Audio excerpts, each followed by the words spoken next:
Welcome back and thank you for staying with us. Mop-up operations are underway in parts of the Eastern Cape. That's after heavy rains and gale-force winds battered the province.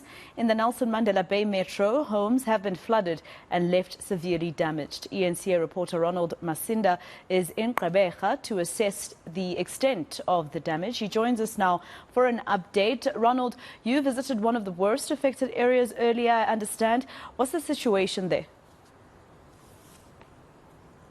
Good afternoon, Masego. Well, the recent heavy rainfall has brought about good news and bad news. The good news is that the dam levels in the Nelson Mandela Bay Metro have risen to up to 65%.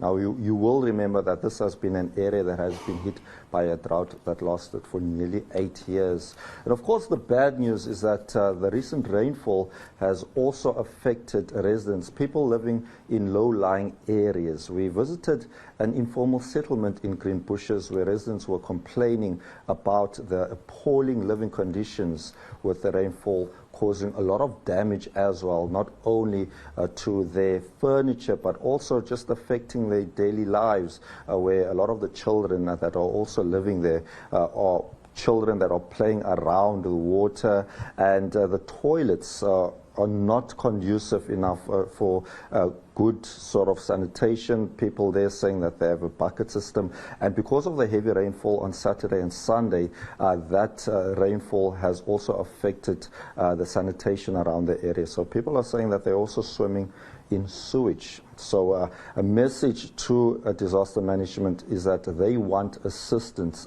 from the municipality. We will be speaking to the municipality shortly, but let's take a listen to what one of the residents had to say earlier. Yeah, in this area, there's a lot of people who have TB, and it's not healthy, and they die every time, every year. People dying of this, and it's cold, and there are houses inside. They are even if you going inside, it looks like it is outside. So I am really tired. All right, so we heard from resident Bronwyn Polani. Let's get more reaction now from disaster management. Henry Lansdowne, thank you so much for your time. I mean, we heard from a very disgruntled resident talking about the current state of affairs. You know the area well.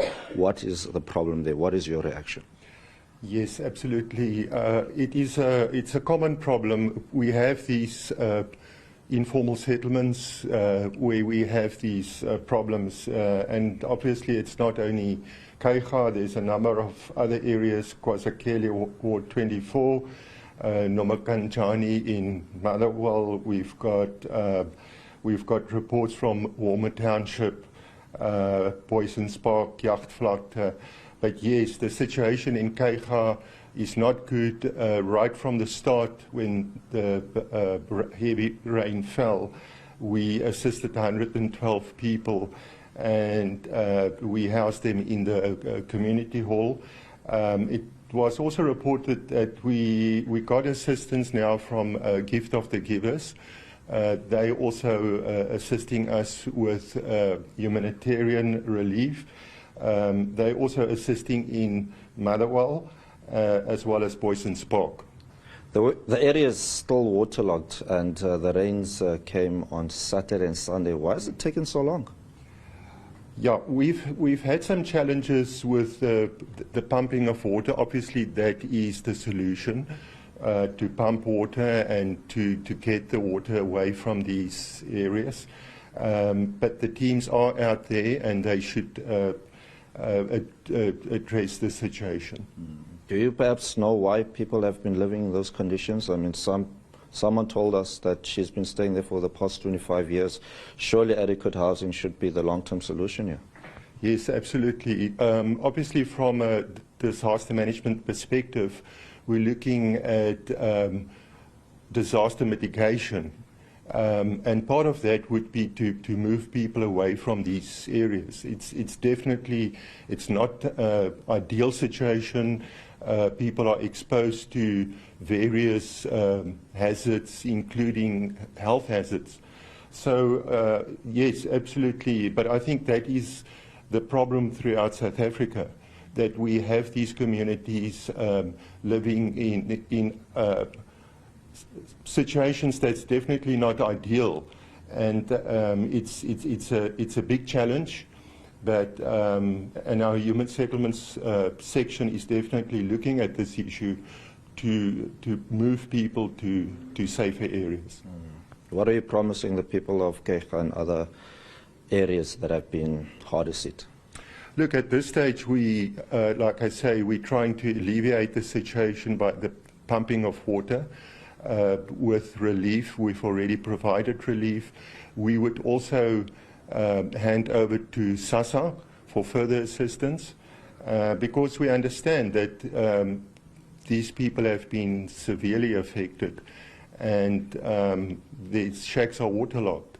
So it's definitely not an ideal situation, and we're trying to address that. Okay, Henry, before I let you go, mopping up operations, is the worst over? Yes, I would say so. Fortunately, we haven't been affected as badly as what we kind of expected. And with the bulk of the rain falling in the catchment. So I think we've been very fortunate in that sense, that as you mentioned, that the dams are filling up. We're looking at the Churchill Dam today reaching 100%, combined levels at 65%. And I'm sure that the Gqeberha Dam should also fill up quite rapidly to start overflowing. All right. Henry, thank you very much indeed for your time. That was Henry Lansdowne from Disaster Management here in the Nelson Mandela Bay Metro. All right, Ronald Masinda live for us. Let's move on.